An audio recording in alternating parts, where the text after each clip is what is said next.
that you dreamed of do really come true. Ooh, someday you wish upon a star, wake up where the clouds are far behind you. What's up, ladies and gentlemen? Welcome back to the channel. You never know what's gonna happen here. I'm a little different all the time. I'm about to cut my hair off. I'm gonna make a video of that because I got a little bald spot right up here, and I don't want a little bald spot. You know what I mean? So it's that time of the evening, guys. We're gonna get us a little chill. Let's chill. Let's settle down. That's what I wanna do. Just me and you. Oh, there's another one. What's that? Roll one, smoke one. When you live like this, you're supposed to party. Roll one, smoke one. Yeah, we all just having fun.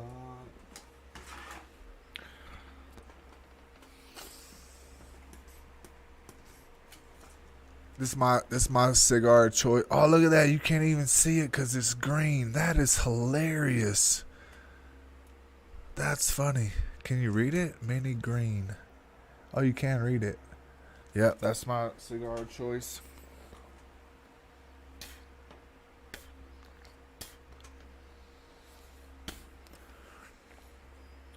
How's everybody? Oh, let's do our song. What's our song? It's a beautiful day in the neighborhood. The beautiful day for a neighbor. Would you be mine? Could you be mine? Won't you be my neighbor? Hi, neighbor. Yo, what's up, everybody? We finna get off into some Mike Tyson right here. I don't know. I'm not a boxing fan, but I am a Mike Tyson fan. My dude is he's brutal with it. So while I roll this, get this all ready. Let's check out Mike Tyson getting disrespected. You know what I'm saying? Like, granted, he was young, but still. I'm Hurricane Peter McNeely from Medfield, Mass. On Saturday night, watch me kick Tyson's ass. He read that whole thing. He's very hurt. These sneaky rats dared to disrespect Iron Mike himself. I owe it to myself to go out there and beat Michael Tyson like I am his dad. He's made for me. Tyson. He said that out loud. Now too. we will witness the public execution of the scoundrels who, with their filthy words and devious actions, incited Mike Tyson's wrath and paid the price. This is Boxing Space. Here we go. The first rat in Tyson's path was the most controversial figure of the golden era of boxing, the Polish fighter Andrew Golota. Golota booked himself a star on the Walk of Shame for his nastiness and for confusing boxing with billiards, knocking opponents in the balls. Low blows, and down goes Bo again. Yeah, that's it. But when Iron Mike faced the Pole, the cocky rat turned into a frightened Mickey Mouse. The bell rang, and Tyson, taking on the role of exterminator, began the process of eliminating the particularly large rodent. Over the left eye of Golota. Connecting with a devastating right. Tyson all over Golota. Rights to the head. There's another right hand. Golota's chin withstanding that, but how much more can he take? Tyson again. Golota's pathetic defense couldn't help him, so in his usual manner, he switched to dirty boxing, resorting to wrestling techniques. He might miss a few shots, but you can see there's some fear in his eye. He's felt the pain. But Tyson didn't put up with such rat acts and sent the Pole's dirty ass to the canvas. Down goes Andrew Golota. What a right, straight right off the button. Golota down. Same right ended up in that cut, Steve. During the one-sided beating, Golota looked like a schoolboy desperate for the bell to save him from the teacher's punishment, and somehow he managed to escape. Afterwards, Golota got up and cowardly fled the ring, forever becoming a disgraceful stain on boxing. It's over. He's done it again. Galata quits. After he quits at the end of 2 rounds. Oh, look at that. Oh, my goodness. Iron Mike Tyson. The second chapter of our story goes back to 1990, when at the forefront of the most fearsome heavyweight scalp collectors was Donovan Ruddock, better known as Razor. Not using his legs at all.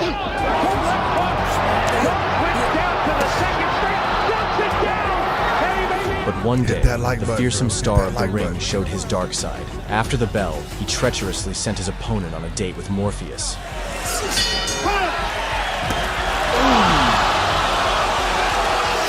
Now, Tim, what's going to happen? He hit him after the bell. Next, with a sense of complete impunity, as he continued to climb the peak of the boxing Olympus, he arrogantly decided that he would easily dethrone Mike Tyson. And so, in 1991, the Titans of the ring clashed in a fierce battle. Round 1 scheduled for 12. From the very beginning, Razor shocked everyone, using his blades to tear into the legendary opponent. Well, he'd thrown a big punch. He stumbled after the punch. Left uppercut by Richard Steele, who has refereed 83 title fights. Uppercut and then the right hand over. Oh, nice. Here comes Razor Ruddock out of nowhere. A right. Again. A left uppercut by Razor Ruddock. That stunned Tyson. Now Tyson says no. Hit me again. As the bell sounds. But Iron Mike activated Berserk mode, unleashing his iron will and showering Ruddock with a barrage of punches. Action on his own. Stewart and Henry Tillman in his last deal, an associate minister lets them know. Doesn't seem to care. A hard body punch by Tyson. Integrity or his honesty. Up here for withstanding this kind of barrage. Oh, what a right by midway through the 4th. Tyson looking for that. Oh. Down goes Ruddock. Good shot. He just doesn't quite get there. There's a left by Ruddock. A left by Tyson, and down goes Ruddock. Good now. What a counterpunch. You can question his integrity or his honesty. A flurry. In the end, Tyson brutally punished the scoundrel and took his soul, sending him from the boxing Olympus to the Tartarus. Now the right combination. Steele steps in. Is it over? It's over. It's over. And Mike Tyson has defeated Razor Ruddock here in the 7th round. That's going to be... TKO Mighty Mike Tyson. In February 1989, a British showboater appeared on Tyson's horizon who could literally be called a dildo builder. Coming from Bruno. And Big Jesse is looking a little unsteady on his pins. Oh my word, he's not... Frank Bruno is a dumb jock who allowed himself to insult and humiliate Mike in public. But I want to knock him out so good into Don King's lap and wipe him off the map because he's bad for boxing and his people are bad for boxing. I see myself knocking out Mike Tyson spectacularly, knocking him out. No way he's going to beat me. No way. Tyson, filled with rage, eagerly awaited the day when his foot would finally set foot in Sin City, so he could personally beat every ounce of rat-like filth out of Bruno with his own hands. Physique, 27 pounds heavier, almost 4 inches taller. From the very beginning of the fight, Tyson decided to remind everyone of his title as the baddest man on the planet. If he makes a mistake early, you can't fix it, Jim. That was never great to begin with. A left hook by he's wobbly Tyson. already. But Bruno's way. Tyson's people wanted to bob and roll, be less of a target attack. And only after that did the dumb jock realize that he was face to face with a real predator who would tear his rat carcass apart right then and there. But it was a nice effort. And anytime, oh, here comes Tyson. Tyson with a combination. Oh, a left hook by Mike Tyson, flush on the face of Frank Bruno. Another left and a combination. So, the crafty scoundrel decided to resort to an unworthy tactic and turned the fight into a cuddle party. Put any efforts toward punching if he's just worried about holding. On Mike's side, he's not bobbing and weaving like he has. He may be settling in. Tyson looking to go back to work. But this cocky man only added fuel to Mike's raging fire, and in the next moment, the enraged Tyson plunged the scoundrel's consciousness into darkness. Bruno expected. He said he's not looking for the Tyson who fought McGillian. There's a combination uppercut by Tyson. Tyson He's out. laying it on, pouring it on. Down goes Bruno into the ropes. Oh, he's out. That was a good That was a good referee here. So here's what we got to say for that. Oh, it won't say it. Hold up. Man, give me my gun. You got knocked the fuck out, man. Give me my gun.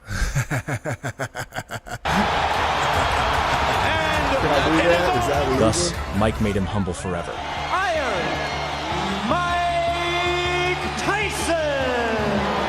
In May 1986, Mike found himself in the crosshairs of Mitch Green, the real leader of the American gang. Try to extort more money. His manager, Carl King. He publicly threatened Mike Tyson, claiming he was ready to easily destroy the ring legend. Tyson, and you know it. You hit me, I'm gonna kill you.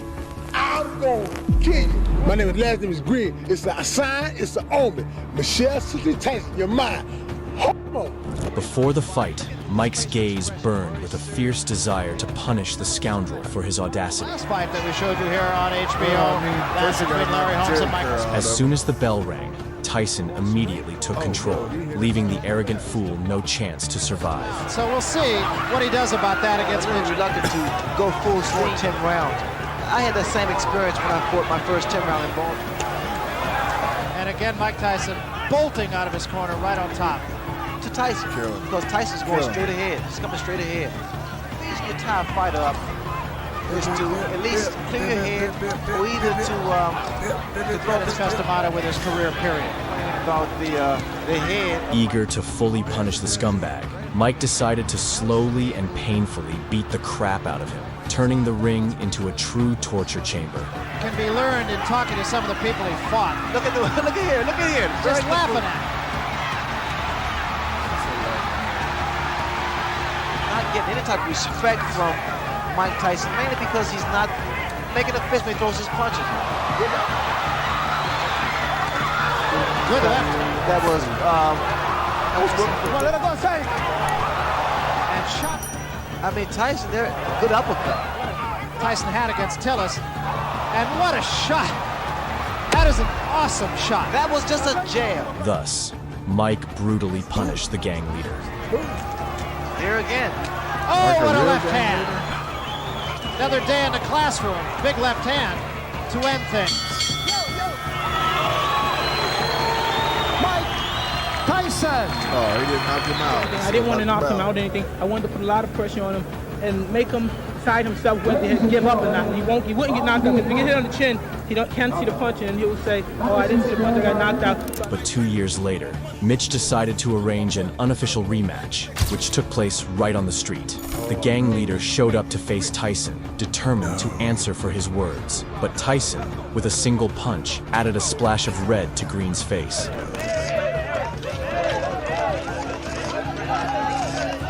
It seemed the blow was so powerful that Green went from being a fearsome gangster to a church pastor. God has healed me. He has brought me out. He has brought me over, and I look forward to my future. Next, after his triumphant return from prison to the ring, the honor of welcoming Tyson fell to a particularly brash and cocky fighter, Peter McNeely, nicknamed Hurricane. Yo, when Mike Tyson came out of prison, all he had been doing was working out like all day, bro. Like, come on. That dude he was way more powerful when he came. Thinking that Iron Mike had rusted after his prison sentence, McNeely allowed himself to show blatant disrespect towards his opponent. I'm Hurricane Peter McNeely from Medfield, Mass. On Saturday night, watch me kick Tyson's ass. You'd have a big dump in your pants. Tyson didn't engage in his opponent's dirty game. Instead, he let his fists do the talking. Look at his movement the past few months, and here we go. And McNeely, as advertised, comes right at Mike Tyson. Down goes McNeely.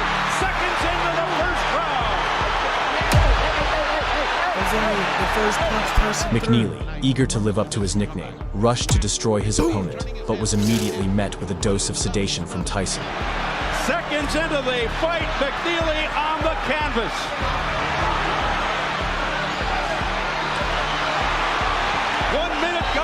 McNeely's already been down. I'll tell you what, Steve. Nothing but... McNeely was unable to counter Iron Mike and impacted him not like a hurricane, but more like a light, refreshing breeze. Mills those lanes and stop that nonsense because they were starting to butt heads. Oh. Tyson with a left hook, a right up, and down goes McNeely again. McNeely's hurt this time, Steve. He's very hurt.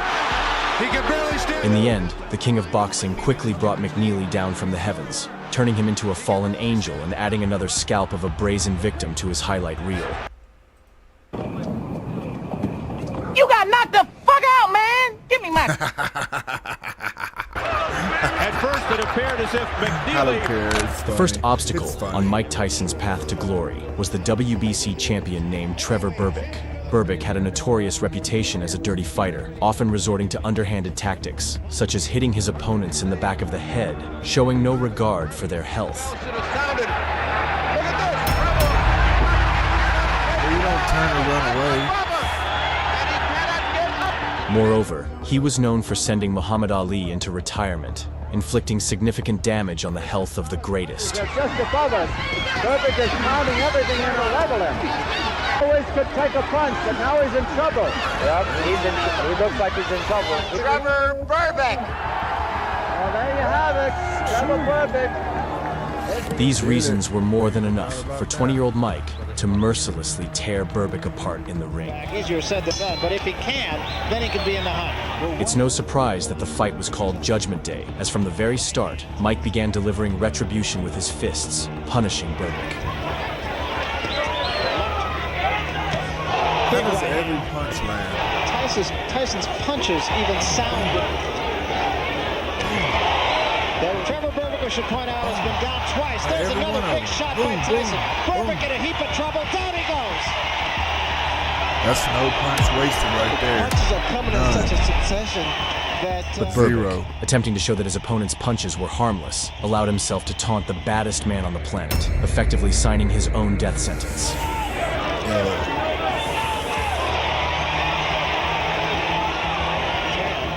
By Tyson, and a right behind it, and Berbick is rocked. In trouble here.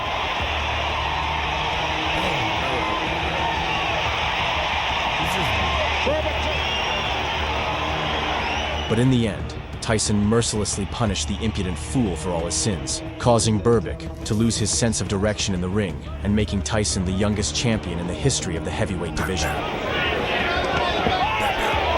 That was a right to the body and an uppercut to the head, and Berbick is down. That was like a delayed knockout right there. It's over. That's all. It's and over. we see heavyweight champion of the world, Michael Tyson. In the fall of 1987, The payback's in a a fight for the motherfucker, title ain't of it? undisputed Nigga. world champion, Mike Tyson decided to settle the score with an old nemesis, Tyler Biggs, who had once robbed the young Tyson of his chance at Olympic gold. And so, 3 years later, the cocky Tyler was confident that he would once again take away his well-deserved world title, which is why he allowed himself to publicly humiliate Mike. I am his dad. He's made for me. Tyson. As soon as the bell rang, the spectators were frozen in shock. All the part of Tyrell. For Tyson, the king of the ring found himself in the role of the victim, and the fight resembled a father spanking his son. See, a good stepping jab is very effective. Whether or not Biggs can keep this up. That's the uppercut. Or the jab, like he's doing now, not to let Tyson set up. With every passing second, Biggs' confidence grew, and he began to neglect his defense, playing recklessly with fate. He's trying for the head. Now we see the jab again. And come with that right hand. That was a quick little overhand right by... But Tyson, unwilling to tolerate such disrespect, decided to drill some lessons in manners into his head, starting to teach him a harsh lesson in discipline. Does the most damage. There was a big right hand. Best punch of the fight. That was the left hook, Barry. That was left hook. Opposite of what he said he was going to do. Huge left hand there by Tyson. And a combination by Tyson. From Tyrell Biggs now. Start those Mike uppercuts. Tyson He took a big left hand there. Oh, that was a tremendous left hand.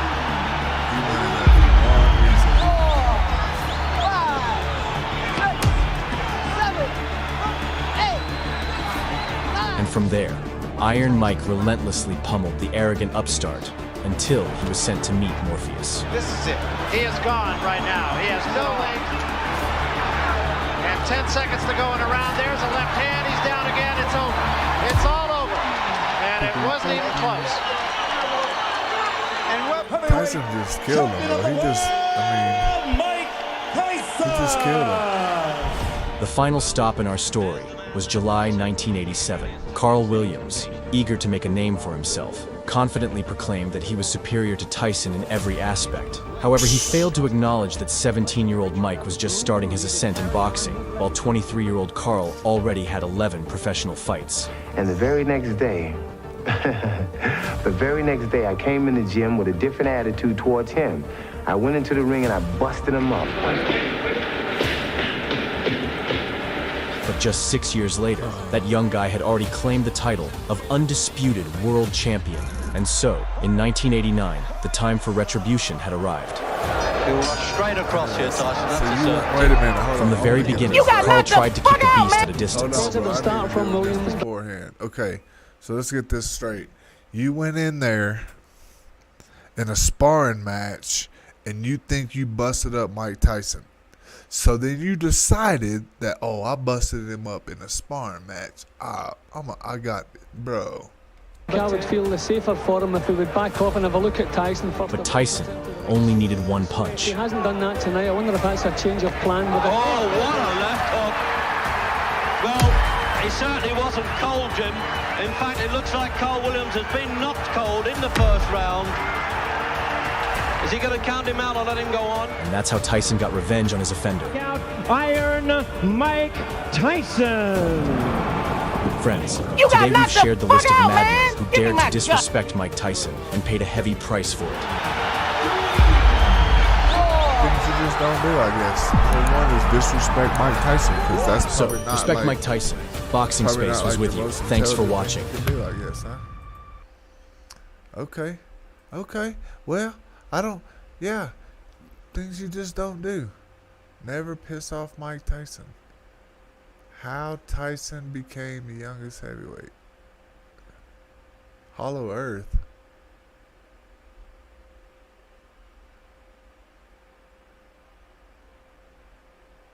Patton. What? Alright, what else is on the YouTubes? Anybody know? What else y'all want to check out? Let's see. Diamonds Are My Best Friend. Jen Salke after being replaced. First guest is coming up shortly. But when we asked him to come on our first show just a couple weeks ago, I kind of thought we'd mainly talk about politics. Yo, what? Rachel Maddow got placed by Jen Salke? And he passes out in the courtroom. I'm looking for Oh my gosh, bro. There's a solar storm. Solo Overland, Arizona.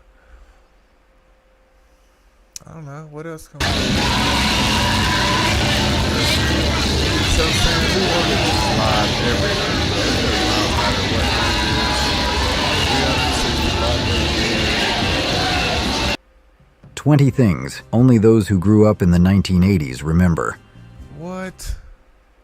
20 things only those who grew up in the 1980s remember. Alright. The 1980s. Neon lights, cassette tapes, and unforgettable toys. If you grew up in this vibrant decade, you'll remember the thrill of arcade games, boomboxes, and trading stickers. Right? Ready to relive the magic? Yo, boomboxes were the shit, yo. You carry them on your shoulder like this, be like, turn it out so everybody can hear it. Would just blow your own ear out. But yeah, boomboxes were the shit. Scratch and sniff stickers. Scratch and sniff stickers were one of the most exciting things to collect in the 80s. These stickers turned something as simple as a notebook into a sensory adventure. Right? Whether they smelled like juicy fruit, pizza, or even popcorn, each sticker added a fun, surprising twist. And they had some but it wasn't just about sticking them on your books. Trading them with friends was a huge deal. The more unique the scent, the better your collection became. It was all about getting the coolest, most interesting stickers to show off and share with your friends. We used to wrap our books with newspapers. Cassette tapes and mixtapes. Before streaming and playlists, you would cassette sit there tapes were the heartbeat and of listen music to for a lot of us. radio. What did They I weren't just just a hear? way to listen to songs. They were a way to express ourselves. Whether you were hitting rec... You would sit there with your little mini recorder, and you would sit by the radio and wait for a song. Or you'd have a radio and a cassette tape, and you would record when the DJ went. So when the DJ started playing your song, you hit record, and that's how you got your music on those right there. That right there, that's throwback. record on the tape deck to catch your favorite song off the radio, or putting together that perfect mixtape for a friend.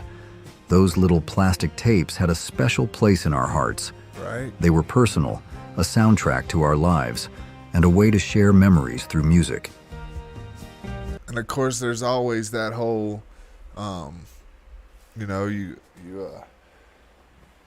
your tape gets eaten in the tape deck. Those are better than 8 tracks, because 8 tracks you couldn't record, but those you could. Slap bracelets. No. Slap bracelets were one of the most fun and addictive accessories of the 80s. Made from flexible metal and covered in colorful fabric, these bracelets would straighten out and then instantly curl around your wrist with just a quick slap. The snap sound and the way they wrapped around your arm made them even more exciting. They came in endless patterns, from bright colors to funky designs, and became so popular that many schools ended up banning them. Kids couldn't get enough of the slap bracelet craze, and it became a symbol of 80s style and playful rebellion. I don't really remember those too much. Fanny packs. Fanny packs were the go-to accessory of the 80s, combining practicality with style. These small zippered bags were worn around the waist, making them a hands-free solution for carrying everything from keys to snacks. But beyond function, fanny packs became a bold fashion statement.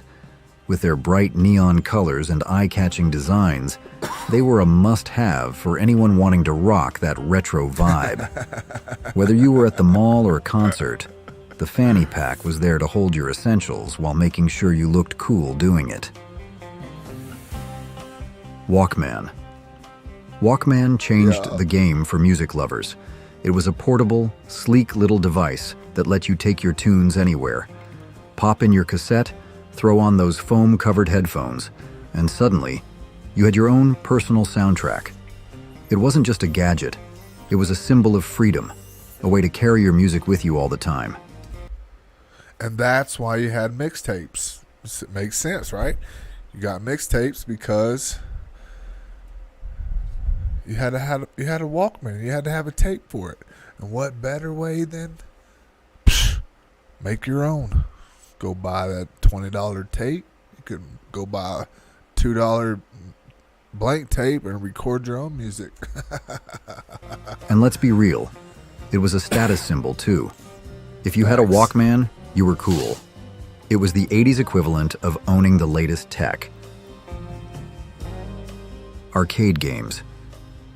Before home consoles became the norm, the arcade was the place to be. Picture this: neon lights flashing, the sound of coins clinking into machines, and the buzz of excitement as friends gathered around to chase high scores. It was the casino. It was the casino for little kids. Of course, they couldn't win money, but, had flashy lights, had the music in the background, you had all the people excited because they're about to beat a score. It was lively. Game rooms were a lot of fun. It wasn't just about playing games.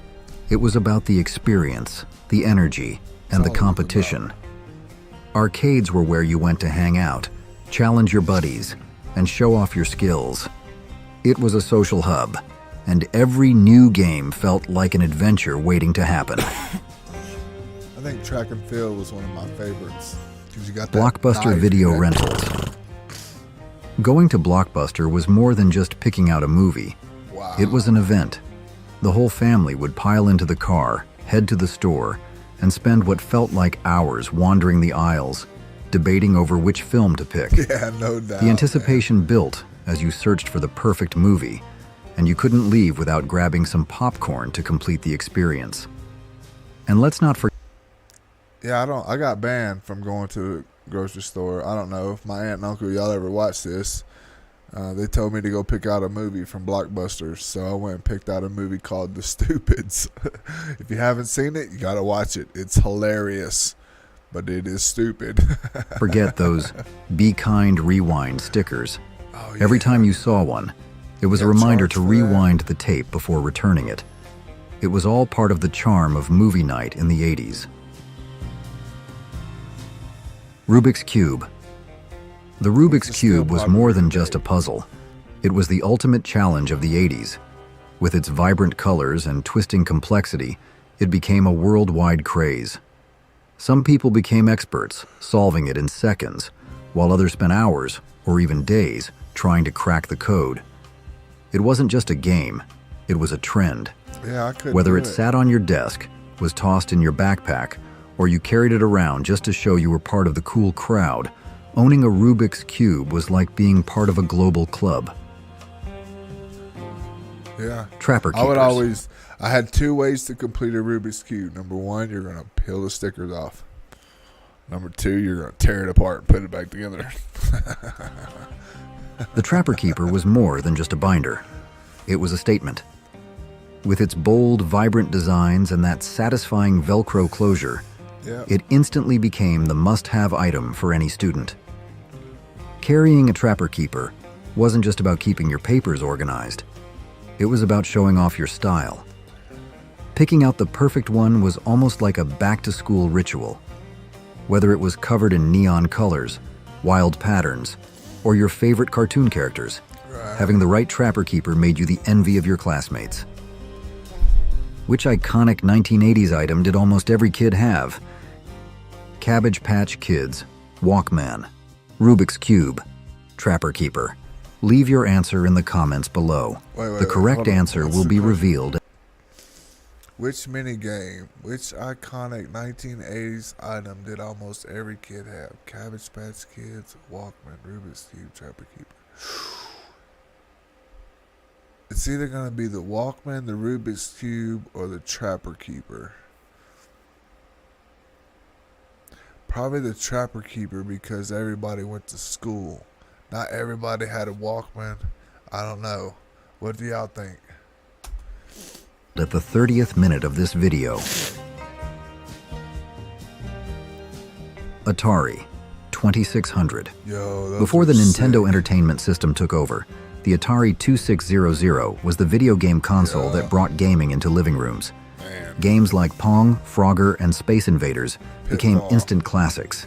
And even though the graphics were simple by today's standards, they felt like magic to 80s kids. The Atari was where it all began, the start of countless gaming memories. It was a world of excitement and challenge, right in your own home. And for many, it sparked a love for video games that would last a lifetime. I still love video games. Neon clothes. The 80s were all about boldness, and neon clothes were a big part of that. Bright pinks, greens, oranges, and yellows seemed to glow from every corner of the fashion world. Whether you were rocking neon workout gear, a casual outfit, or even a flashy accessory, it was impossible to miss. Neon wasn't just a color choice, it was a statement. It was loud, it was fun, and it was the very definition of 80s style. If you didn't have something neon in your wardrobe, you weren't fully embracing the vibe of the decade. Boomboxes. What? The boombox wasn't just a way to play music, it was a full-on cultural icon. These huge portable radios could blast your favorite tunes wherever you went, turning every street corner or park into your personal concert. Batteries. Sure, they were heavy, and carrying one around wasn't the easiest task, but that didn't matter. The sound, the vibe, the presence, it was all worth it. The boombox was the ultimate way to show off your style and share your music with the world, making every moment feel a little more alive. Jelly shoes. Jelly shoes were the go-to footwear for 80s kids, and they were hard to miss. Made of plastic and available in a rainbow of colors, these shoes had a translucent, almost sparkly look that made them a fashion statement. Sure, they weren't the most comfortable. Your feet would get sweaty, and they didn't exactly offer the best support. But that didn't matter. Yeah. Style was the priority, and jelly shoes were the perfect mix of fun and fashion forward. They were colorful, quirky, and totally iconic for the era. Women. Leg warmers. Women. Leg warmers became one of the standout trends of the 80s, thanks to the aerobics craze. Originally meant for Yeah, they had workouts, that dude. they What was quickly his made the name? leap into everyday fashion. If you were following Jane Fonda's workout videos, you knew leg warmers were a must-have accessory. Brightly colored and stretchy, they added a fun, sporty vibe to any outfit, whether you were hitting the gym or just hanging out with friends. They were a perfect mix of practical and stylish, and they became synonymous with the energetic, feel-good spirit of the 80s. Oh, we should bring back Cabbage the 80s. Patch Kids. The Cabbage Patch Kids craze took over the 80s in a way that was hard to ignore. More in These the dolls Garbage weren't Pail, just I think, than toys. Cabbage They had Patch. their own personality. Each one came with a unique name and an official adoption certificate, making them feel special and personal. They were the Sister, must-have item of the cousins. decade, and parents didn't just buy them, they fought for them. With crowds of shoppers pushing and shoving in stores, getting your hands on a Cabbage Patch Kid was a real accomplishment. It was the ultimate holiday toy, and the excitement around it was unmatched. Bags. Lisa Frank school supplies. Lisa Frank know school what supplies this were like a is. burst of color and magic in the classroom. With rainbows, unicorns, dolphins, and all sorts of whimsical creatures, her vibrant, glittery designs made even the dullest school day feel special. Whether it was a folder, a notebook, or a pencil case, if you had something with Lisa Frank's signature artwork, you were basically a trendsetter. Every kid who owned Lisa Frank gear felt like they were carrying a little bit of magic with them to school, making even the most ordinary school supplies feel like a personal treasure. What's your favorite 80s toy that you still remember fondly? Share your memories with That us. little red game. Forgot what it's called. Garbage Pail Kids.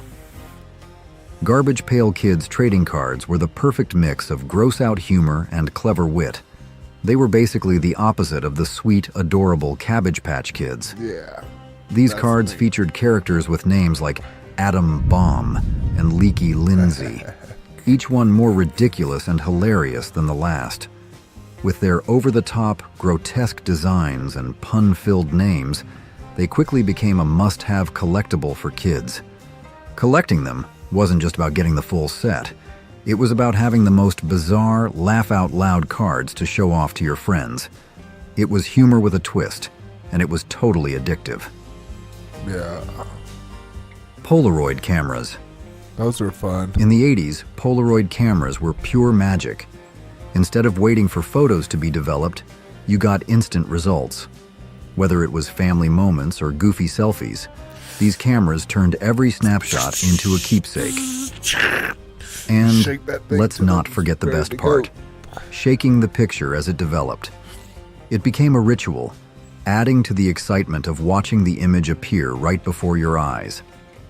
Polaroids weren't just photos, they were an experience, making memories feel Right. even more special in that instant. The Waterbeds. waterbed.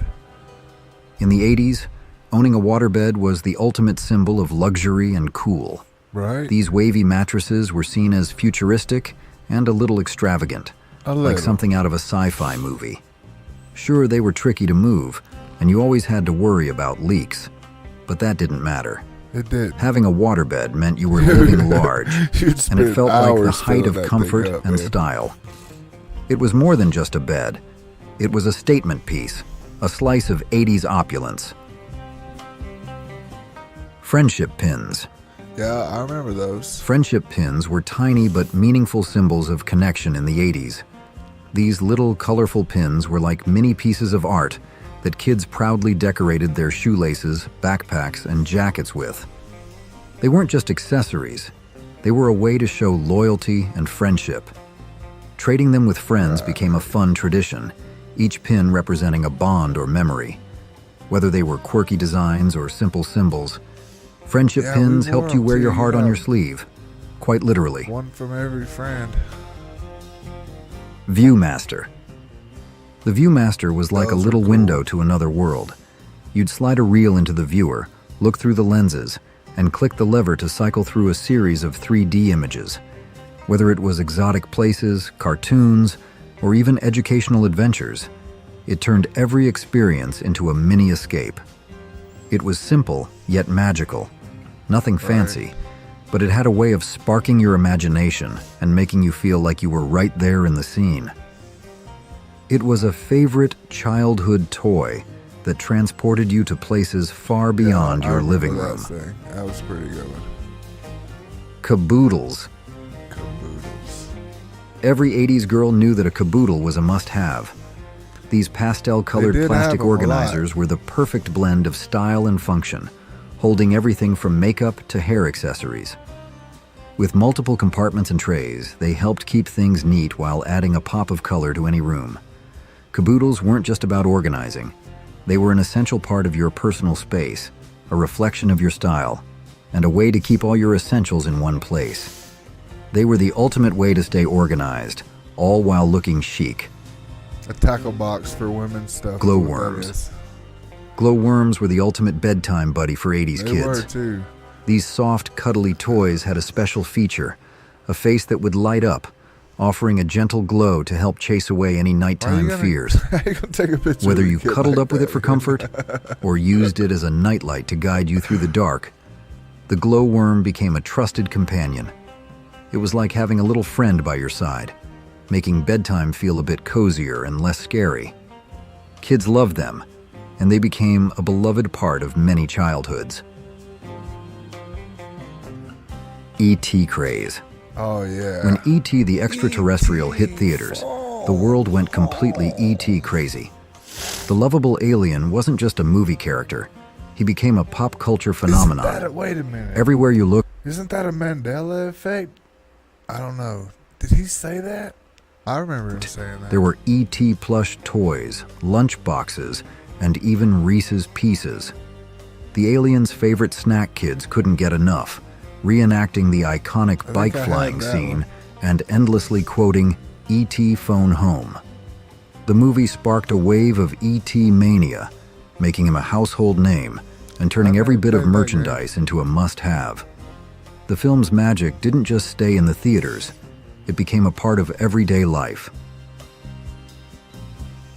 Mall culture. Yo, going to the In the mall 80s, the mall was more than just a place to shop. It was the ultimate social hangout.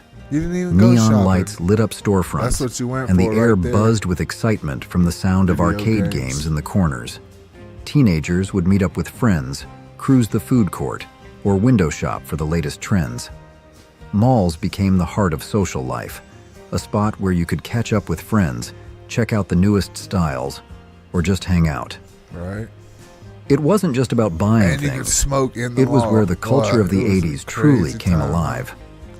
What's one thing from the 80s you wish would make a comeback? Let's hear your thoughts. All of it. What are you talking about? The MTV boom. Yeah, when MTV was really When MTV music hit the television. airwaves in 1981, it didn't just launch a TV network, it sparked a cultural revolution. Suddenly, music wasn't just about the songs, it was about the videos too. Right. Artists had to think about their look and style as much as their sound. With its iconic, "I want my MTV" slogan and that unforgettable logo, the channel became the soundtrack and the style guide of the 80s. It shaped fashion, influenced trends, and made music videos an essential part of pop culture. If you were a fan of 80s music, MTV was your window into the stars. Yeah, they should get back to that, bro. They should get back to putting videos on MTV. That's what it is. Music, television. We're crying out loud. They used to have blocks. I remember I had if you wanted to listen to headbanging music, you had to stay up till midnight. I had a friend that did that. I'd never heard of headbanging music till I met that dude. We would stay up on the weekends so we could watch the Headbangers Ball, I think is what it was called. But they had blocks out, you know what I'm saying? So you didn't, yeah. Hair crimpers? Straight hair? Not a chance in the 80s. If you wanted to stand out, your hair needed to have some serious texture. Enter the hair crimper. This tool was a game changer, transforming smooth strands into fun, zigzagged waves. It was a style that screamed boldness and creativity.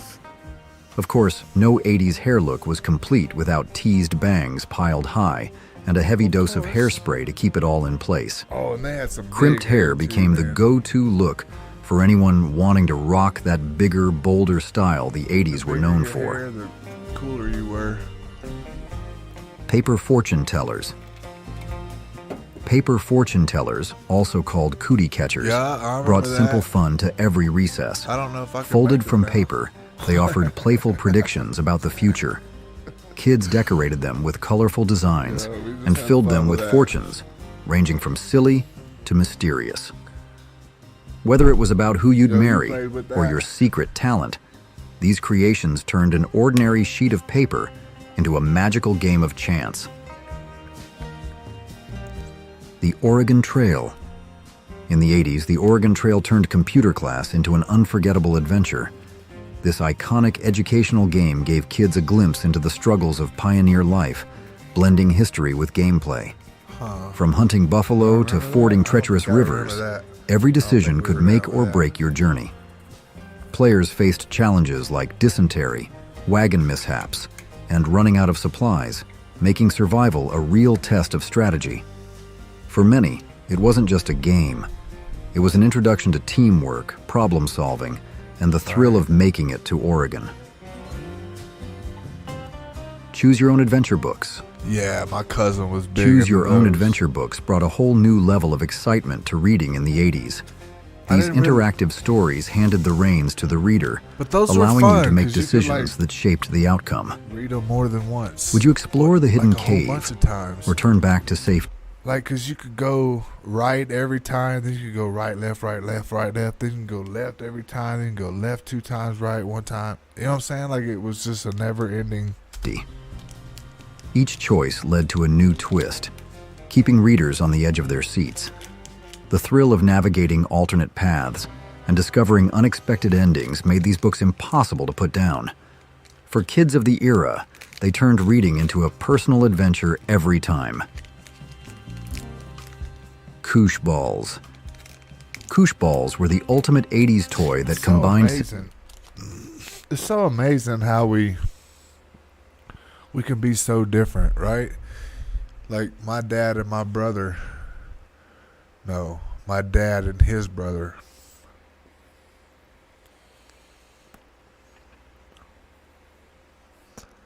Right, like me and my cousin are so different.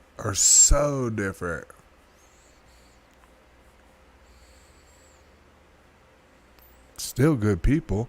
We still have the same morals, but my dude liked to read a lot. Like, he probably knows more about everything that I could ever think of just because of the fact that he had to, not had to, but he chose to read a lot. And he had dyslexia, which made it even worse because now he had to really, really, really read what he was reading.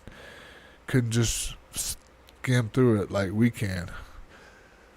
Kudos there, Ron. Kudos, my dude. Simplicity with endless fun. Made of soft, rubbery strands that radiated from a squishy core. They were great for tossing, catching, or just fidgeting in your hands. The unique texture gave them a satisfying feel, and their bright, eye-catching colors made them stand out in any toy box. Whether you were playing a casual game of catch or mindlessly fiddling with one during class, Koosh balls were a must-have for kids everywhere. Their charm lay in their versatility, making them a timeless favorite for a generation. Hacky sack. Yeah.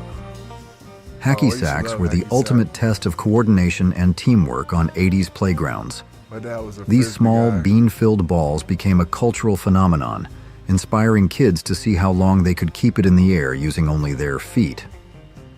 Whether you played solo or joined a circle with friends, the challenge was all about skill, precision, and a bit of flair. It wasn't just a game.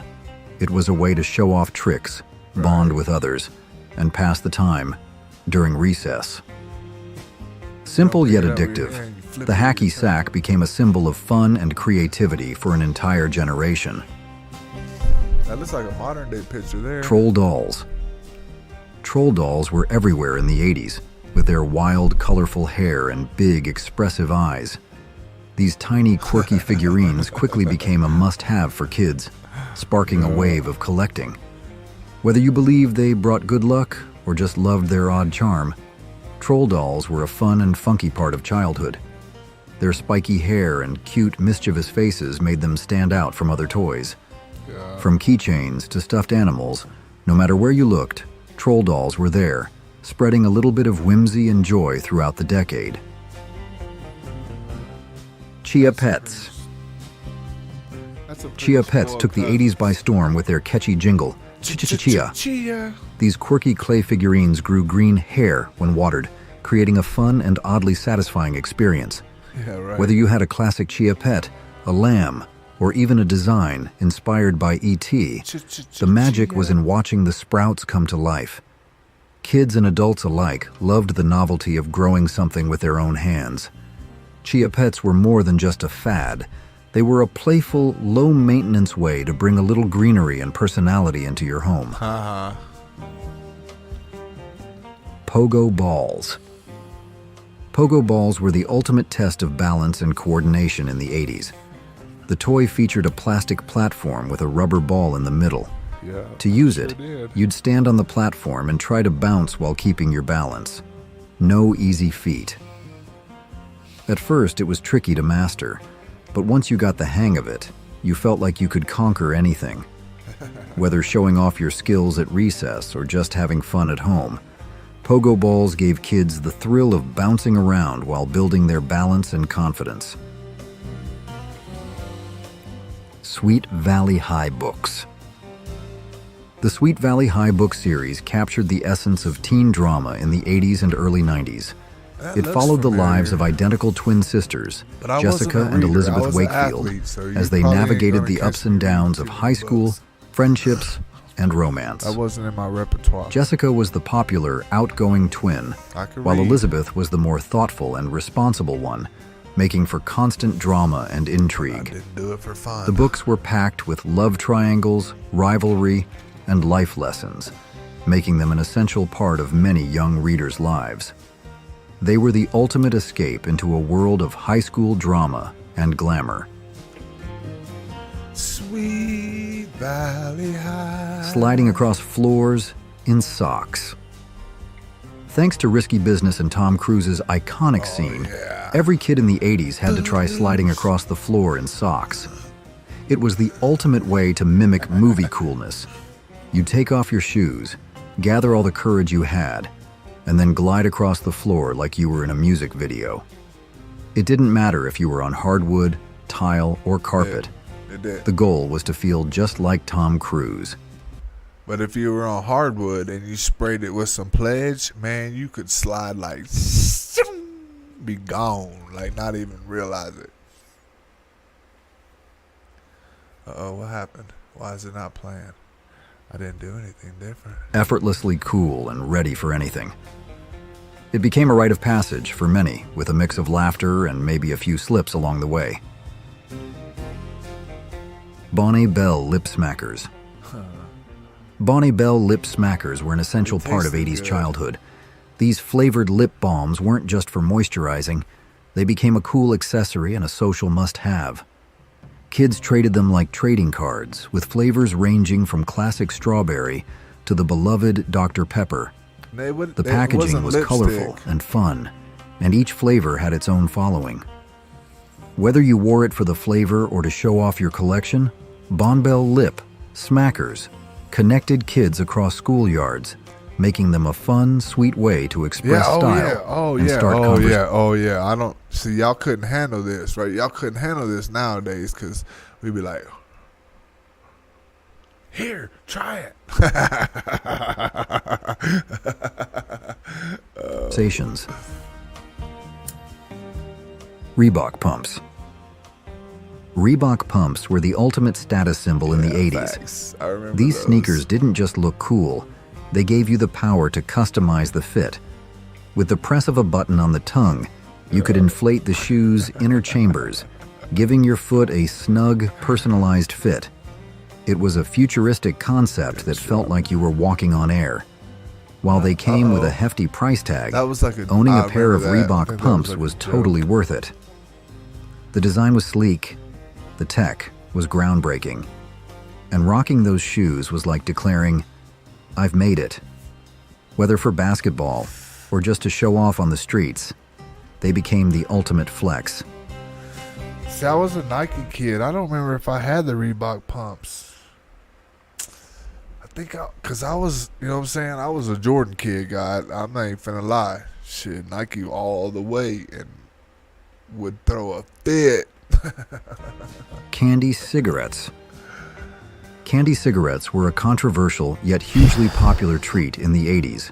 These sweet, powdery sticks of candy were designed to look like real cigarettes, and for kids, they were a way to imitate the adults they saw smoking in movies or on the streets. While they didn't contain any tobacco, the act of smoking candy cigarettes was seen as a fun, rebellious game. The packaging even mimicked cigarette brands, making them feel like the real deal. Though they're considered inappropriate by today's standards, back then, they were a playground staple and part of the era's carefree, often quirky approach to childhood. Sit and spin. The sit and spin was one of those toys that combined simplicity with pure fun. To use it, all you had to do was sit on the colorful plastic base, grab the handles, and start spinning. The faster you spun, the dizzier you'd get, and it was impossible not to laugh as you twirled around. It was the perfect toy for burning off that extra energy, especially on a rainy day when you couldn't get outside. Though it was simple in design, the joy of spinning uncontrollably made the sit and spin a favorite among 80s kids. The dizzying fun was always a good time. Scratch off lottery tickets. I mean, just think about it. You could give your kid a sit and spin, and they would go sit and spin for hours. Lottery tickets were a staple of 80s culture, offering a quick thrill without breaking the bank. Even if you weren't the type to gamble, you could find these little tickets everywhere, at convenience stores, gas stations, and corner shops. The process was simple. You'd scratch off the silver coating to reveal whether you'd won, and for a few dollars, it was a small but exciting moment of possibility. Whether you won or not, the anticipation of scratching and the chance of hitting it big made them a fun, affordable form of entertainment for many. It was instant excitement in a little package. We would like to announce the answer to the mini-game question above is Walkman. The Walkman was an iconic 1980s item, revolutionizing personal music listening. It became a must-have for kids and teens during that decade, giving them the freedom to listen to music anywhere using cassette tapes. Congratulations to all the viewers who got the correct answer.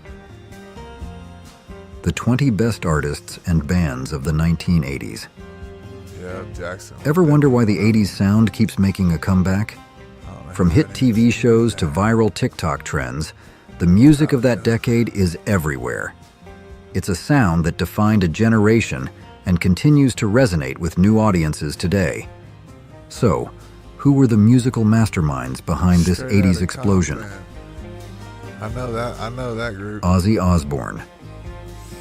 Ozzy Osbourne, the Prince of Darkness, whose solo career in the 80s was just as legendary as his time with Black Sabbath. Ozzy didn't just transition from a band to a solo artist. He exploded onto the scene with a renewed energy and a unique style that solidified his place as a true icon of heavy metal.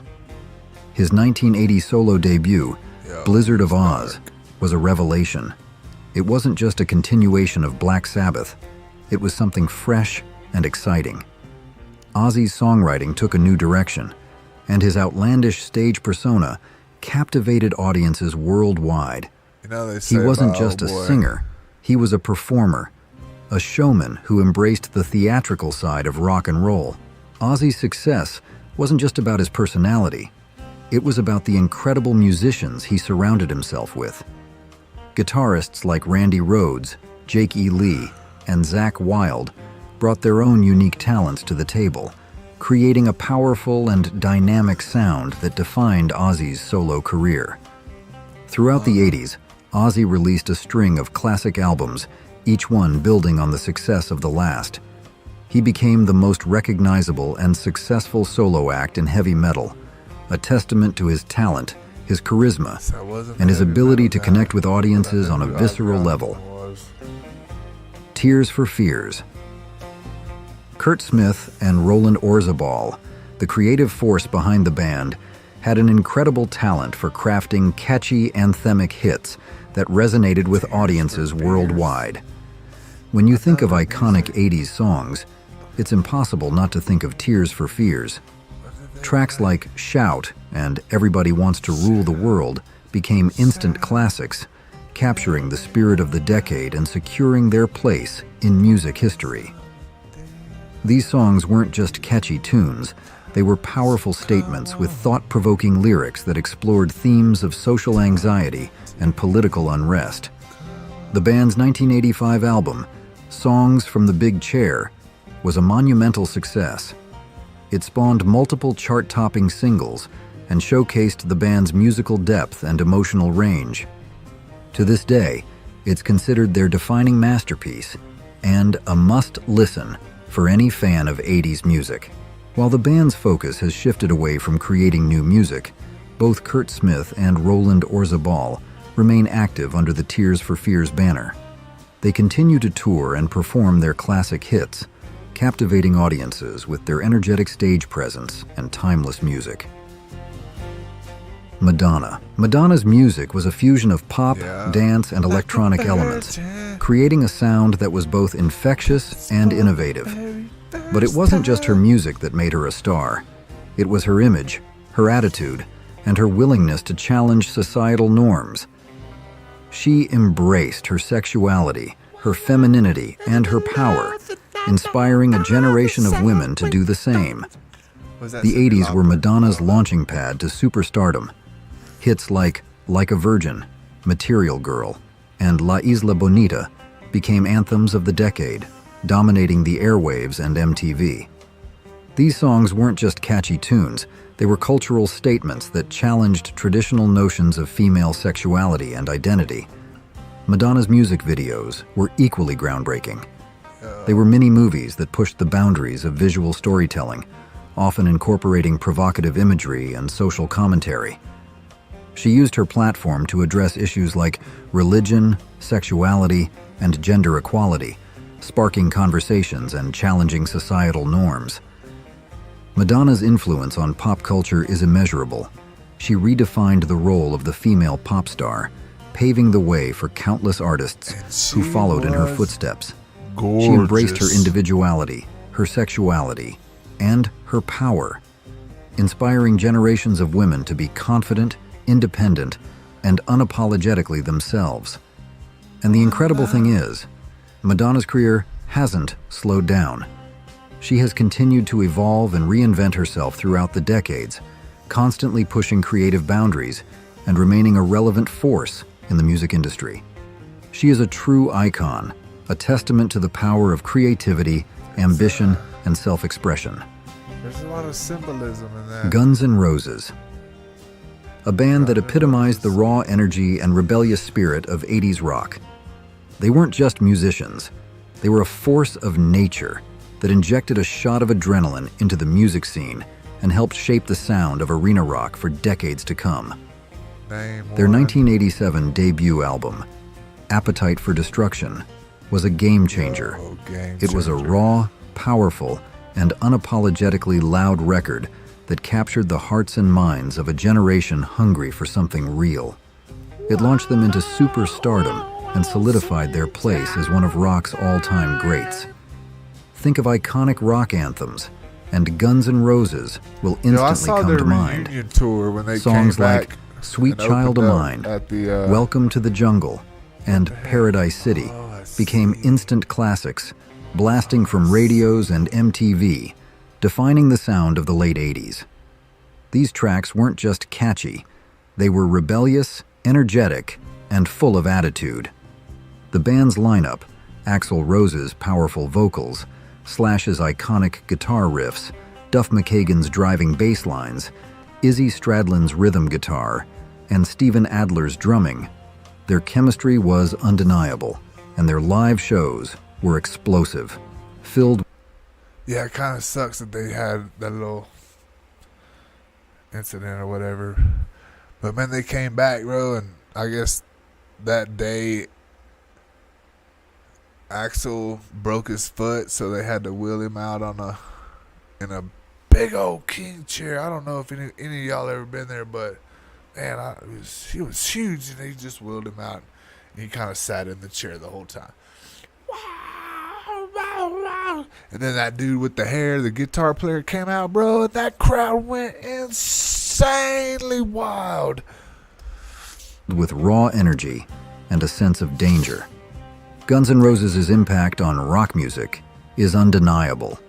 They brought a sense of danger and excitement back to the genre, inspiring countless bands and influencing the sound of hard rock for years to come. Even today, nearly 40 years later, their music continues to resonate with new generations of fans. Their songs are still played on radio stations worldwide, and their recent reunion tours have been met with massive enthusiasm. NWA. What? NWA's career may have been short-lived, but their impact was seismic. Cuss words, just let them roll. Meanie, meanie, meanie, meanie, meanie, meanie.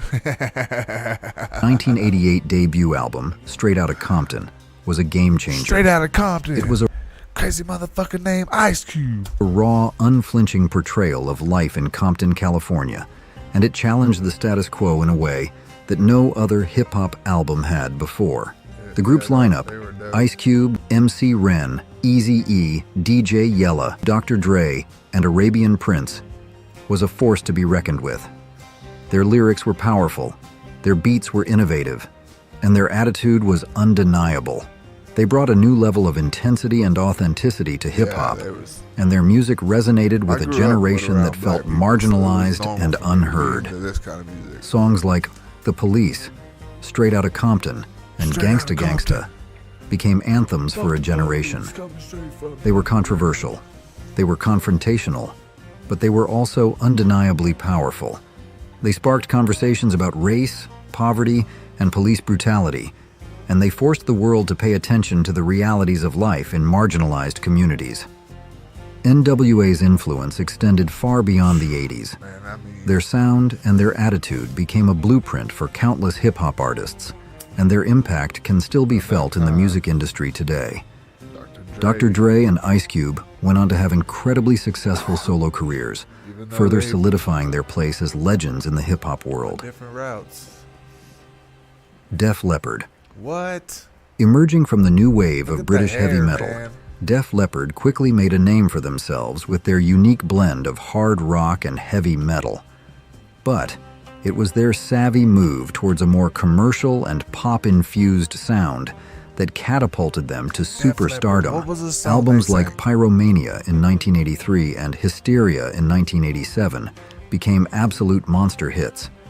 These records weren't just successful, they were defining moments in 80s rock. Def Leppard's knack for crafting infectious melodies and their undeniable stage presence turned them into one of the biggest rock acts of the decade. Think of iconic 80s anthems, and you'll instantly think of Def Leppard. Songs like Rock of Ages, Pour Some Sugar on Me, and Photograph became staples on MTV and radio stations worldwide. These tracks weren't just catchy tunes. They were cultural touchstones that defined a generation of rock fans.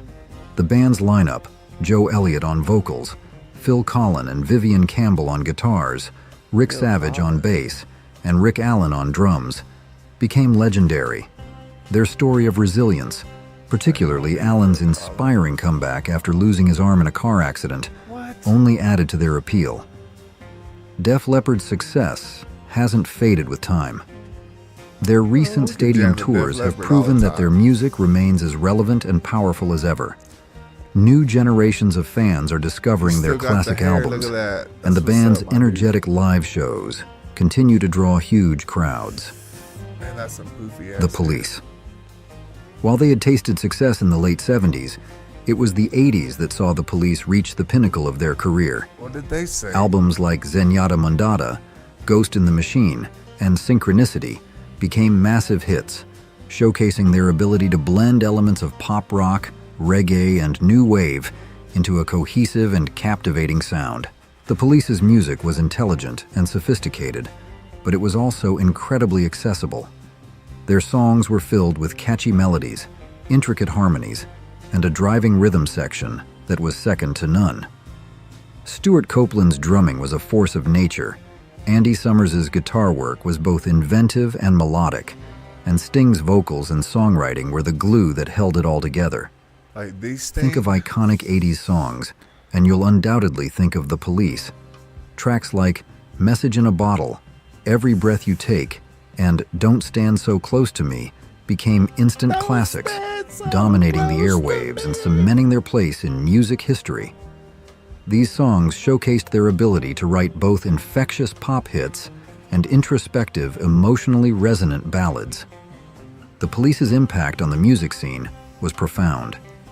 They inspired countless bands, helped popularize the blending of genres, and left behind a catalog of songs that continue to be celebrated and enjoyed today. Their music has stood the test of time, we're still alive, and their bro. influence can be heard in the work of many contemporary artists. Whitney Houston. Whitney Houston, a true icon of American music, whose incredible voice and captivating stage presence made her a global superstar.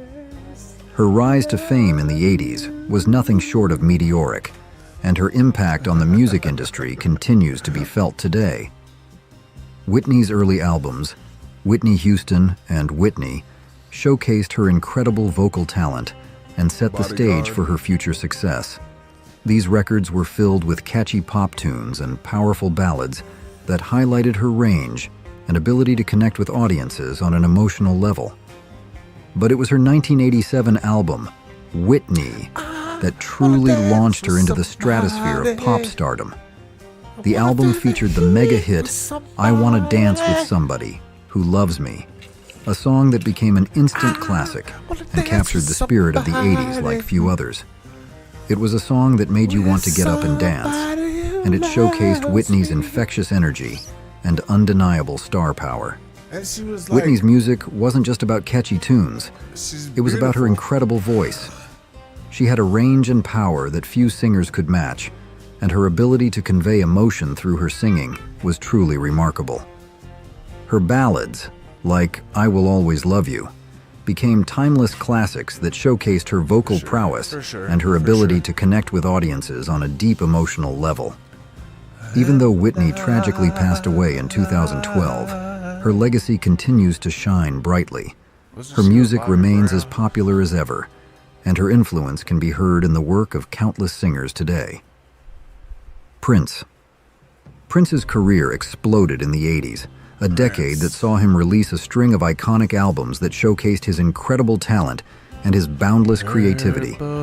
Albums like Dirty Mind, Purple Rain, and Around the World in a Day were not just commercially successful. They were critically acclaimed masterpieces that pushed the boundaries of pop music. Prince's music was a unique blend of funk, rock, pop, and R&B, infused with his signature sensuality and a touch of psychedelic flair. He was a master of melody, a guitar virtuoso, and a vocalist with a range that could soar from a soulful whisper to a powerful scream. His songs were infectious, his lyrics were provocative, and his stage presence was electrifying.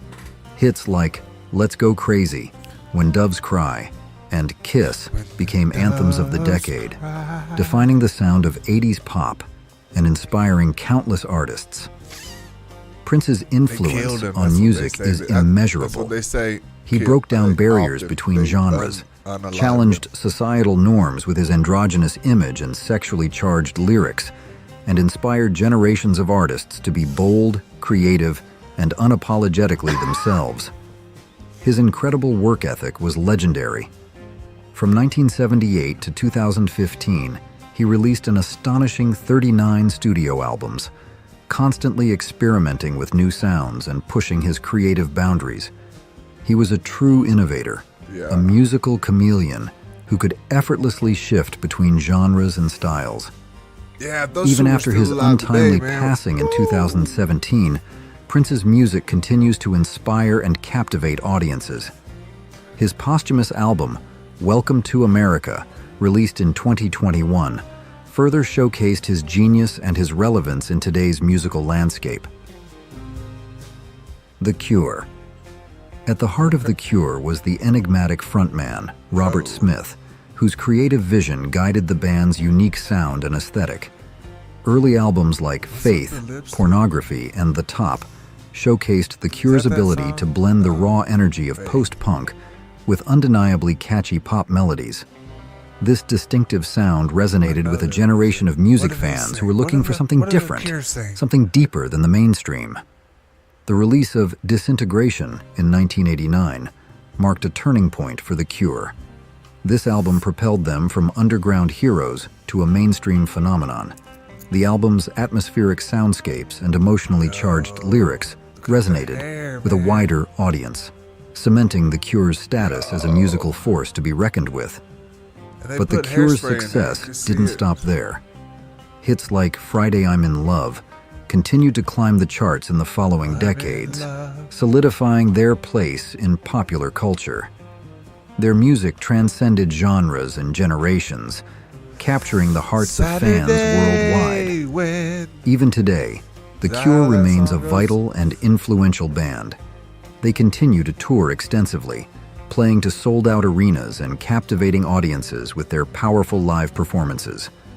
Though they haven't released a new album since 2008's 413 Dream, their legacy continues to thrive. For sure. Slayer.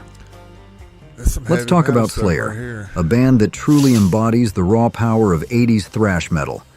These guys weren't just musicians, they were pioneers who helped shape the sound of extreme metal as we know it. From the very beginning, Slayer was all about pushing boundaries. Their early albums, like Hell Awaits, Rain in Blood, and South of Heaven, were sonic explosions. Fast, aggressive, and unapologetically heavy, these records set a new standard for intensity in metal. The band's lineup, Tom Araya on bass and vocals, Kerry King and Jeff Hanneman on guitars, and Dave Lombardo on drums, became legendary. Their musicianship was ferocious, and their live shows were infamous for their sheer energy and aggression. Are they gonna talk about Kiss? Slayer's impact on the metal scene was immense. They inspired countless bands in the hardcore and metal genres, influencing everything from the way bands approached songwriting to the way they performed on stage. That's a Stella, Even today, decades later, you can hear Slayer's influence in a wide range of heavy music. They weren't just a band, they were a force of nature. Yeah, for sure. Slayer helped define a generation of metal, and their legacy continues to inspire and energize metalheads around the world. They cemented their place as one of metal's most cherished and influential bands, and their music remains as powerful and relevant today as it was back in the 80s. U2. In the 80s, U2 wasn't just a band. They were a force of nature that reshaped the musical landscape. Their early albums, War, The Unforgettable Fire, and The Joshua Tree, were game changers. They blended the raw energy of post-punk with a newfound sense of pop sensibility, creating a sound that was both powerful and accessible. This unique approach to rock music helped them achieve massive mainstream success and influenced countless other bands. U2's music wasn't just about catchy tunes, it was about making a statement. Songs like Sunday Bloody Sunday, Pride, In the Name of Love, and With or Without You tackled social and political issues with passion and conviction. They became anthems for a generation searching for meaning and change. The band's lineup, Bono's soaring vocals, The Edge's innovative guitar work, Adam Clayton's solid bass lines, and Larry Mullen Jr.'s powerful drumming, became iconic. Their live performances were legendary, filled with energy, emotion, and a sense of connection with their audience. Their success continued well beyond the 80s, but their foundation was built on the groundbreaking music they created during that decade. U2 became one of the most successful rock acts in history, and their influence can still be felt today. They showed the world that rock music could be both popular and profound, and their legacy continues to inspire and resonate with music lovers everywhere. Who's your absolute favorite 80s artist from this list? What's that one song that instantly transports you back to the decade? Feel free to share in the comments. That song Van takes me Halen. back to the 80s. The core of Van Halen, brothers Alex and Eddie Van Halen, along with frontman David Lee Roth and bassist Michael Anthony, formed in the early 70s, but it was the 80s that saw them truly explode onto the global music scene. Their debut album in 1978 was a game changer, but it was the string of albums that followed that solidified their place in rock history. Van Halen's music was a fusion of hard rock, heavy metal, and a touch of pop sensibility. Eddie Van Halen's innovative guitar playing was a revelation. His lightning-fast solos and tapping techniques became legendary. David Lee Roth's charismatic vocals and energetic stage presence added another dimension to the band's appeal. Think of iconic 80s rock anthems, Look at that hairy and you'll ass dude, instantly bro. think of Van Halen. Songs That's like when- Panama, Jump, what am I hitting? Hot for Teacher, Hold up. and Unchained Yo, that's when hair was really a thing right there, huh? Had his all. I mean, that dude had some hairy ass arms. became too. staples of rock radio and MTV. These were songs that made you want to crank up the volume, jump around, and let loose. Van Halen's live shows were legendary. They were a spectacle of sound and energy, with Eddie's guitar pyrotechnics and Roth's acrobatic stage antics captivating audiences worldwide. They were a band that truly knew how to put on a show. While the 80s were their peak, Van Halen's success continued into the 90s and beyond. They went through lineup changes, but the core of their sound remained. Eddie Van Halen's guitar playing continued to inspire generations of musicians, and their music continued to resonate with fans around the world. The tragic passing of Eddie Van Halen in 2020 marked the end of an era. Van Halen officially retired, leaving behind a legacy of incredible music and unforgettable live performances. Steve Harris's galloping bass lines, Adrian Smith and Dave Murray's intricate guitar harmonies, Nico McBrain's thunderous drumming, and Bruce Dickinson's operatic vocals created a sonic tapestry that was both intricate and powerful. But Iron Maiden was more than just music. They were a visual spectacle.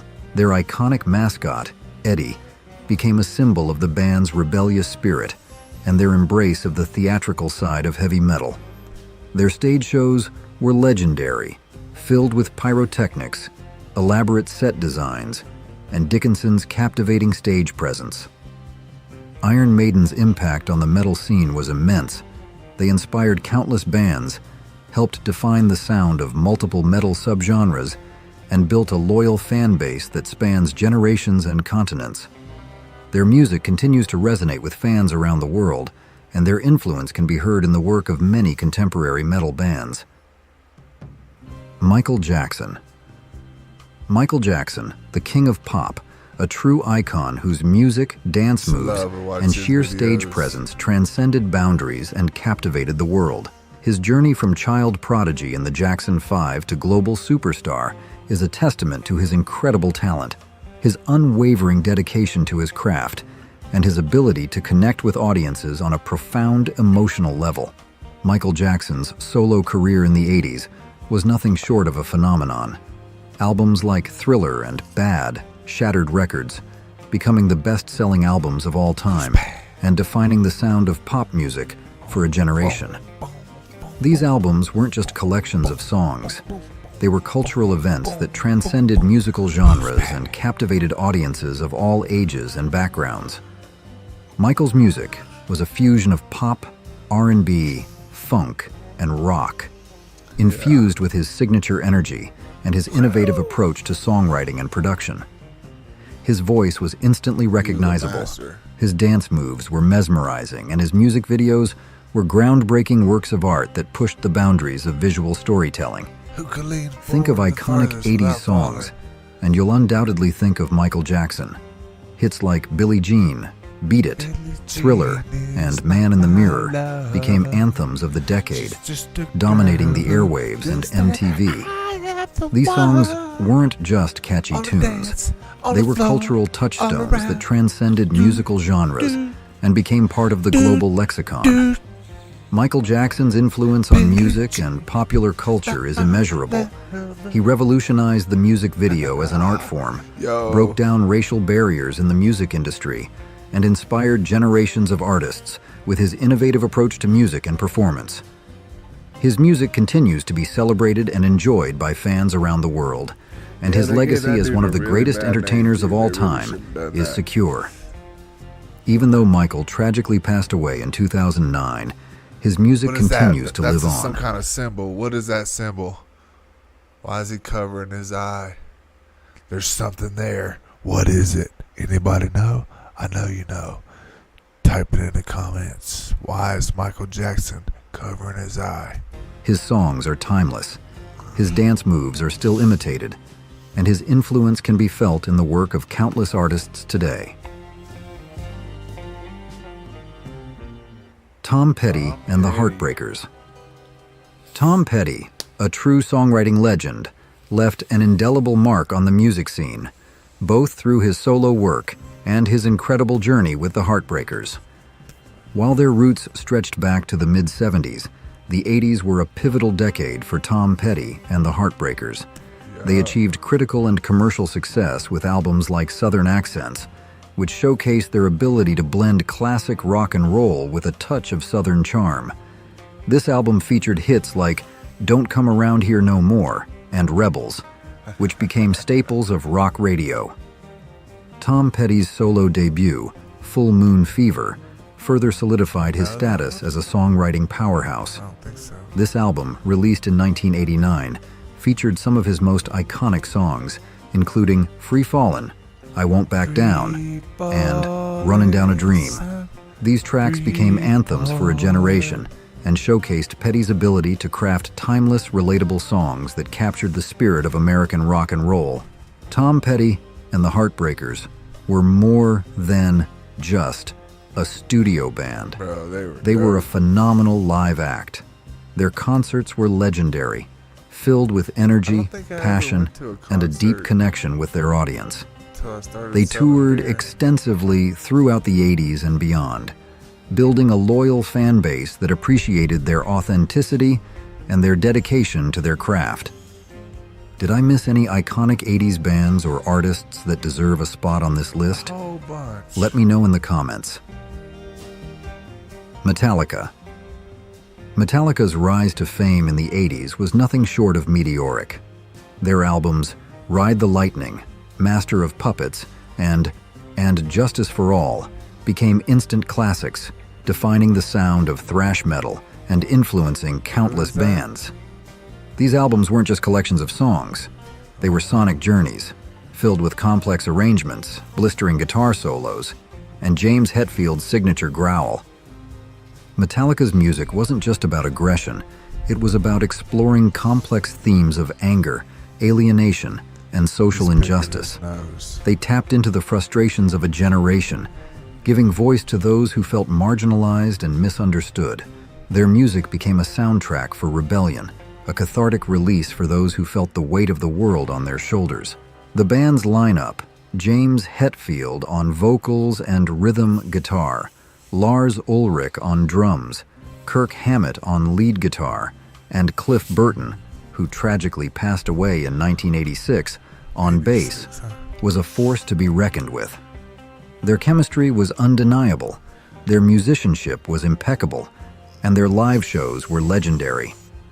But Metallica's story didn't end in the 80s. They continued to evolve and experiment, pushing the boundaries of metal and expanding their fan base with each new album. They became a global phenomenon, selling millions of records and headlining stadiums around the world. Bruce Springsteen. While he had already made a name for himself in the 70s, the 80s were a defining decade for Springsteen. He released a string of albums that became classics of the American songbook, cementing his status as one of the most important and influential artists of his generation. Albums like The River, Nebraska, and Born in the USA showcased Springsteen's incredible range as a songwriter.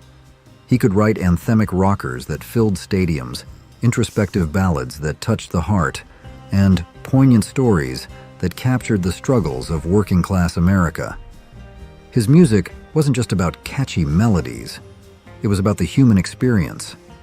Songs like Born in the USA, Dancing in the Dark, and I'm on Fire became anthems for a generation, capturing the hopes, dreams, and frustrations of everyday Americans. Springsteen's live performances were legendary. He and the E Street Band were a force of nature, delivering high-energy shows that lasted for hours and left audiences exhausted but exhilarated. His concerts were more than just music. They were a communal experience, a celebration of life, and a testament to the power of rock and roll. And the amazing thing is, he's still going strong.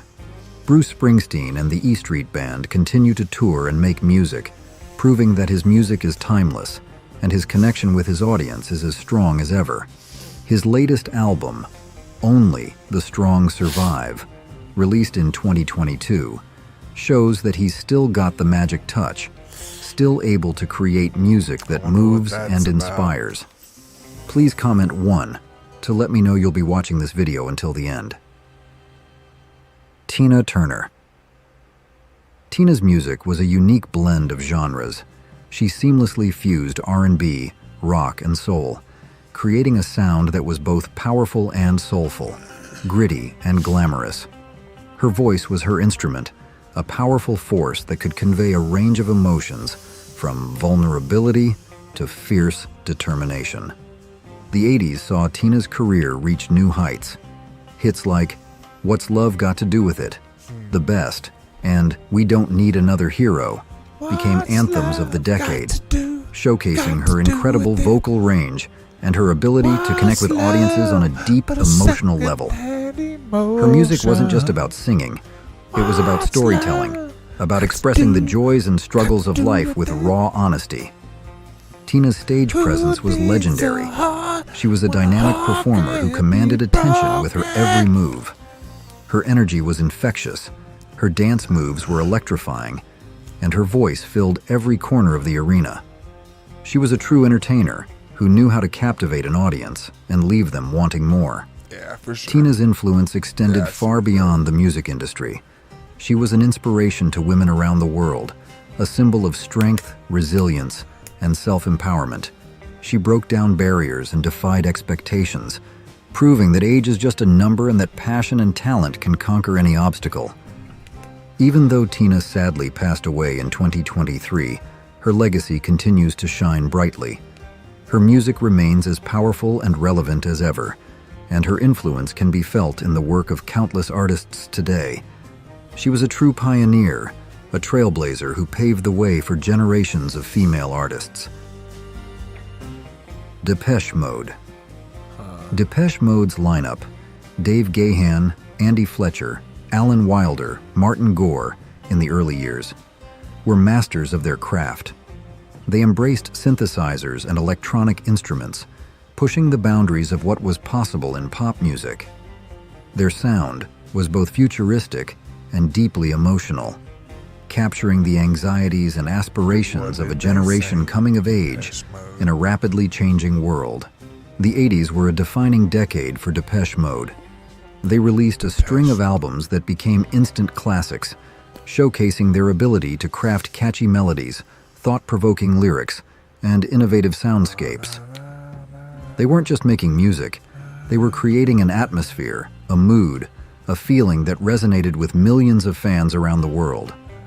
Think of iconic 80s synth pop anthems, and Depeche Mode will instantly come to mind. Songs like Just Can't Get Enough, Personal Jesus, and Never Let Me Down Again became staples of the decade, defining the sound of new wave and influencing countless artists. These tracks were more than just catchy tunes. They were sonic explorations that pushed the boundaries of pop music.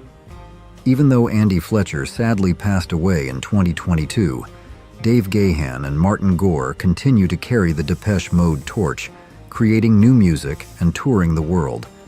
Their recent album, Memento Mori, released in 2023, proves that their creative fire is still burning bright, and their music continues to resonate with fans both old and new. Iron Maiden. They were pioneers, innovators, and masters of their craft, creating a sound and an image that became synonymous with the very essence of heavy metal. The 80s were a defining decade for Iron Maiden. They unleashed a string of classic albums that became cornerstones of the genre. It was all The Number about of the hair, Beast, yo. Power Slave, and Somewhere in Time weren't just records. They were sonic adventures that transported listeners to a world of epic battles, mythical all got creatures, good hair, too. and soaring melodies. Iron Maiden's unique sound was built on a foundation of powerful guitar They're work, old and they're soaring still rocking vocals, their hair. That's and a what's driving rhythm section. Did I miss any of your favorite 80s memories? Let me know in the comments below. If you enjoyed this trip down memory lane, be sure to check out other videos in this series. Don't forget to subscribe and share Who Remembers with your friends who grew up in the 80s. Thanks for watching, and I'll see you in the next video. All right. What's your greatest 80s memory? Guys, I want to thank everybody for being here. I appreciate you checking me out. I'll see you in the next one. Peace.